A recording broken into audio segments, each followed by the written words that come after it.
दोस्तों, पेश है आपके सामने योगी जी के कुछ ऐसे भाषण जो विरोधी पार्टी के होश उड़ाने के लिए काफ़ी हैं।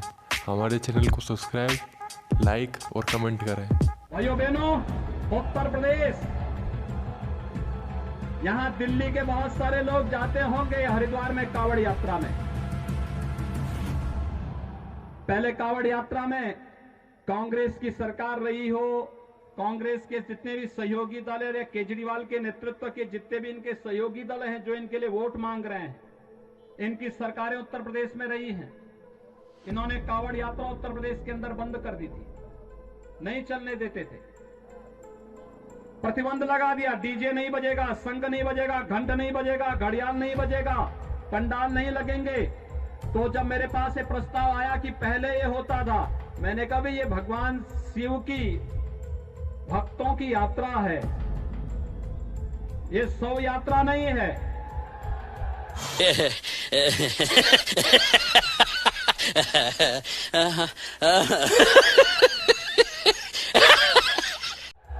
इसमें सब बजेंगे, इसमें डीजे भी बजेगा, शंख भी बजेगा, घड़ियाल भी बजेगा, नगाड़े भी बजेंगे और इनके स्वागत की तैयारी जगह जगह करो और हेलीकॉप्टर से पुष्प वर्षा भी करते जाओ।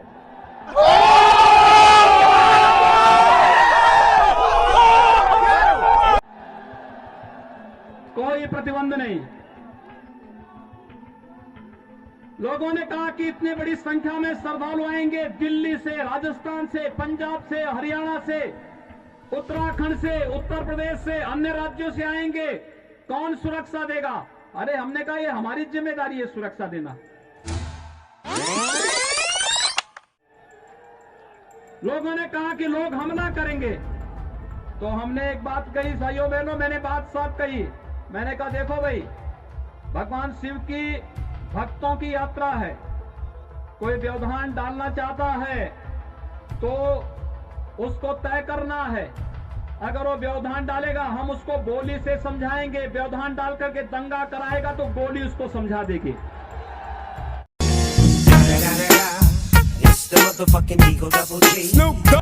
और भाइयों बहनों, 4 करोड़ से अधिक श्रद्धालु आते हैं, कहीं भी कोई बाल बांका नहीं होता, बहुत शांतिपूर्ण ढंग से भजन गाते हुए लोग जाते हैं, शिवालयों में जलाभिषेक। देश के अंदर दंगों का जो ट्रेंड देखा गया है पूरे देश के अंदर, वह स्पष्ट है। 10% से 20% के बीच में जहां मुस्लिम आबादी है, वहां पर सांप्रदायिक झड़पें ज्यादा हैं। जहां पर 20% से लेकर के 35 से 40% तक मुस्लिम आबादी है, वहां सांप्रदायिक भीषण दंगे हैं। जहां 35 से 40% से ऊपर मुस्लिम आबादी है, वहां पर गैर मुस्लिमों के लिए कोई जगह नहीं है।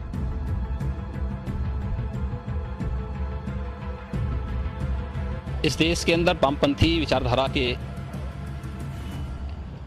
कुछ कथित लेखकों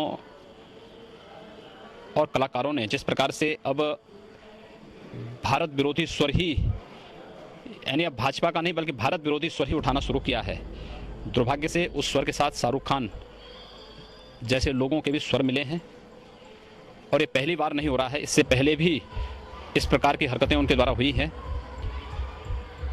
शाहरुख खान को इस बात को याद रखना चाहिए कि अगर इस देश का बहुसंख्यक समाज उनकी फिल्मों का बहिष्कार कर देगा तो एक आम मुसलमान की तरह उनको भी सड़कों पे भटकना पड़ेगा।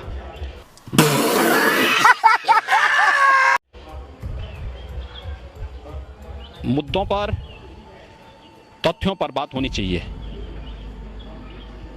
भारत की अंतर्राष्ट्रीय छवि को खराब करने की जो अंतर्राष्ट्रीय साजिशें हो रही हैं, उस साजिश से सबको बचना चाहिए। और अगर कोई इस प्रकार की साजिश किसी व्यक्ति या किसी पार्टी को निशाना बनाने के लिए पूरे देश को या बहुसंख्यक समाज को, दुनिया का सबसे सहिष्णु समाज को, ये तो हिंदू समाज है, उस हिंदू समाज को बदनाम करने के लिए कोई इस प्रकार के षड्यंत्रों में शामिल है तो उसकी सामूहिक निंदा होनी चाहिए, उसका सामूहिक बहिष्कार भी होना चाहिए।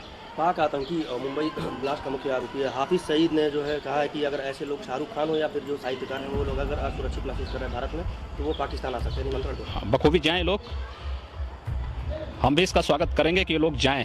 कम से कम भारत को बदनाम करने वाले लोग अपनी वास्तविकता और अपनी औकात को भी समझेंगे। एक बार जामा मस्जिद के इमाम ने पाकिस्तान जाकर के देखा था, जब कुत्तों की तरह उसको दुत्कारा गया था वहां से। the motherfucking Eagle Double G. तो उसी प्रकार से यही हाल इनको भी होंगे। क्या आतंकी ऐसा कह रहा है? मैं कह रहा हूँ ना, चाहे ये लोग आतंकी भाषा ही यहाँ बोल रहे हैं। मुझे लगता है शाहरुख खान की भाषा में और हाफिज सईद की भाषा में कोई अंतर नहीं। दोस्तों, अगर वीडियो अच्छी लगी हो तो चैनल को सब्सक्राइब जरूर कर देना। भारत की धरती पर और खासतौर पर उत्तर प्रदेश की धरती पर मैं इस बात को कहूंगा, धरना प्रदर्शन के नाम पर कश्मीर में जो नारे कभी आजादी के लगते थे, अगर इस प्रकार के नारे लगाने का कार्य करोगे, ये देशद्रोह की श्रेणी में आएगा और फिर इस पर कठोरतम कार्रवाई